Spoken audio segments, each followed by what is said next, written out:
Hello everyone, my name is Ngozi. Welcome back to my channel. In today's video, I'm going to be doing an update on what I wish I knew before going natural. If you're interested in this video or this topic, make sure you stay tuned, like this video, and make sure you're subscribed. Let's get into it. About 5 years ago, I made a video on my channel talking about what I wish I knew before going natural. I'll link that down below, and I touched on a lot of good points about moisturizing your hair, conditioning it, not getting too stuck on products, etc. But I decided to make this updated video and cut it to 5 key points. I believe that one was 10 points, just keeping it short and simple and talking about what I wish I knew before I started going natural. I've been natural 20 years now. I'll link my video talking about my journey. How I started becoming natural was not on purpose. I just stopped perming my hair due to having so much pain with perms, scalp burning, all those things. And it wasn't something I planned for. So that's why there are a lot of things I didn't know. And of course, the internet was not as developed as it is now. There weren't as many women wearing their real hair as there are now. So there was a lot to be learned. Number one, I would say, is just don't compare your hair to others. I think starting off as a natural, it was very easy to get caught up in this cycle of looking at other people's hair and wishing your hair can look like theirs. It all starts even from a perm box, right? The perms, the popular ones, you always have the woman who is pretty, has jet black hair, straight, full, thick hair. And the reality is that most people who perm their hair does not look like that after the perm. But being younger, I always thought, I always wished my hair would look just like that beautiful woman on the box. And it just didn't. So I think there is a lot of comparison, especially when it comes down to different hair types, textures, fullness. Just embrace your hair as it is and work with what you have. I have my little formula, I believe TLF, texture, length, and fullness. I'm very big on it. I think before you try and emulate someone else's hairstyle or their regimen or whatever, think about, do we have the same hair texture? I know some people are not into the typing, but there is a difference. Is your hair finer? Is it more coarse? Is it looser? Is it more coiled? Is our hair the same length? Because we all know length is a big factor. If your hair is past your shoulders versus your hair is to your ears, it's going to be different. Styling it is going to take a different amount of time. So that's something to put into consideration, right? And also fullness. Some people have really, really full natural hair. A lot of times people think when they stop perming their hair is going to just be full, and that's not true. A lot of this stuff is genetics, right? Some people just have full hair, some people have finer hair, some people have average hair. So always keep these things into consideration when looking to style your hair, because it's very easy to start comparing yourself, and you got to be starting from the same place. And most of us have different types of hair, and that's the beauty in having natural hair. There's so much variety. Number two, I would say, I know I mentioned this a little in my other video, but just focusing more on retention versus growth. A lot of times we think that our hair is not growing. We think other ethnicities or races' hair grow quicker, but the science for the most part has debunked that. Like I said, I will not take out genetics from this, because there are genetic components to why some people's hair grows quicker than others. But for the most part, most people's hair grows around the same length, half an inch a month. The difference when it comes to natural hair, especially more coily type 4 hair, is that our hair breaks easily. There's a lot of factors. It could be over manipulation. A big factor is that we produce sebum, and because our hair is so tightly coiled, it doesn't get to our ends. So our hair is more prone to dryness and breaking. So focus more on retaining, because your hair is going to grow for the most part regardless of what you do. It's just focusing more on keeping that length, right? Instead of getting so caught up in these real quick schemes. There's a point on YouTube, there's so many of those videos. Use clove water, use MSM. I bought MSM powder 3 years ago, used it once. It's still in my dresser. I don't have energy. And I'm not saying some of them don't work, but it's exhausting. Just focus on retaining the length, not just getting so obsessed with growing your hair. And to piggyback off of growing, trimming, right? I would say number 3 is about trimming your hair as needed. I think growing up, there was a lot of talk about trimming your hair when I was relaxed with every perm. I remember reading a book, Shambuzi, about this. And then it was, trimming it every 6 to 8 weeks and 2 months. And there was so much emphasis on interval.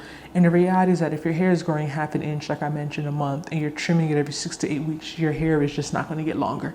Like, that's just doesn't really make sense. And these trims are not cheap. They charging $20, $30, $40 for these trims now. I used to be like, oh, let me try and get one quarterly, and I think that's fine. But even talking to my hairstylist, she was like, don't get so stuck on that. Focus on how your hair looks. Are your ends splitting? Are they shabby? Are your twist styles starting to look bad because your ends are too thin? Like, focus on taking care of your hair, especially your ends, tucking them away, and you won't have to trim your hair as much. Some people can trim their hair twice a year. You know, some people 4 times a year, 3 times a year, but this whole trimming your hair every 6, 8 weeks, 2 months, like you're not gonna see retention. That's just a reality. I just got a trim last week, a week ago, last Wednesday, and before that, I hadn't trimmed my hair since February, so it was like about 3 months before I got braids when I traveled, and before that was October. So I try to do like every 3-4 months, but again, it depends on how your hair looks. Like, don't get just so stuck on these intervals. Number 4, like I mentioned in my video before, especially for type 4 hair, deep conditioner is so important. I know there was a conversation before about staying away from heat. I have a portable hooded dryer. I go under the dryer for my deep conditioners and regular conditioners, because the more coarse your hair is, the harder it is to retain moisture. And this is when your hair gets to actually like get the moisture locked in.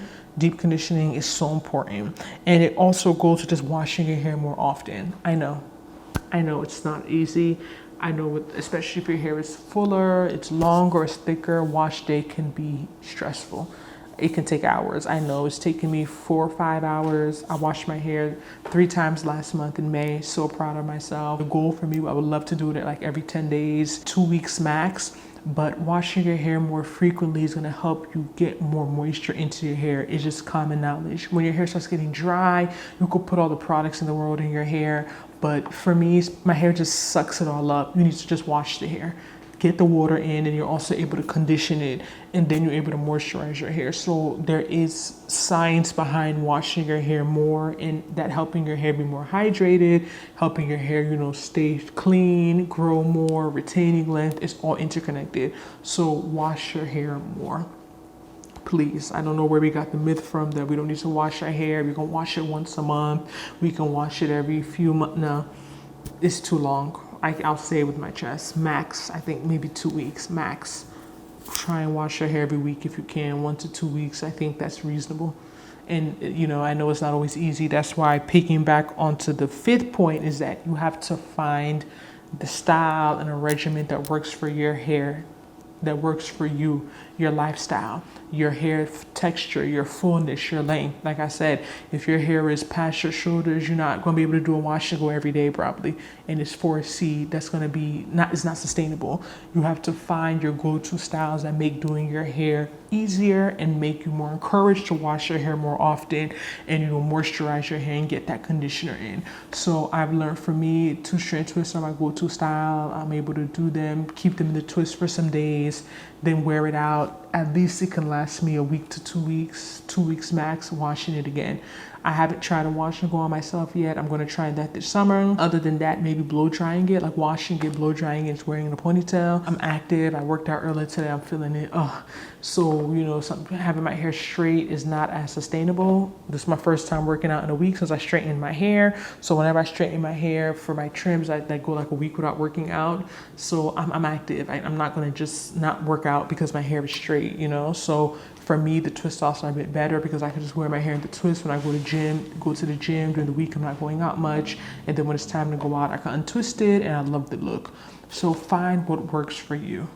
Don't get bogged down to what people are saying. You know yourself, you know your lifestyle, you know your energy levels, you know what you feel comfortable with. I was talking to my friend about this last night, what style that you feel comfortable in, you know, that you want to wear out, that you feel good taking pictures, that you feel great in. Find that style and wear it, all right? And you will see yourself wearing your natural hair out more, just feeling more confident. I haven't worn a wig all year, y'all, and it's June. I don't want to jinx it, but I'm really trying to see how long I can go. And part of the reason I was able to do that is because I'm wearing styles that I like. I colored in my hair to motivate me to keep it out. I had braids for a few months. I'm wearing my 2-strand twist. I've straightened it twice already. So just do what works for you and don't get caught up in the noise. A lot of the natural hair community is full of noise when it comes down to products, styling, advice. Keep it simple. Less is more. Wash your hair, condition it, style it, leave it alone, live your life. and you will see results and you will thank me. Let me know which one of these 5 tips resonated with you the most. What do you wish you knew before you went natural? Are you still considering going natural? It's never too late. Join the movement. You know, you can always go back. I'm not anti-perm. I'm a natural girly, but I'm not here to bash perms. I'm all about letting people do what they want to do. Life is short. I have my own personal reasons why I went natural. I'll link all those videos down below so this doesn't get too long. But thank you all so much for tuning in, for watching my video. If you enjoyed this video, make sure you like it and share, and I will see you in my next one. Bye for now.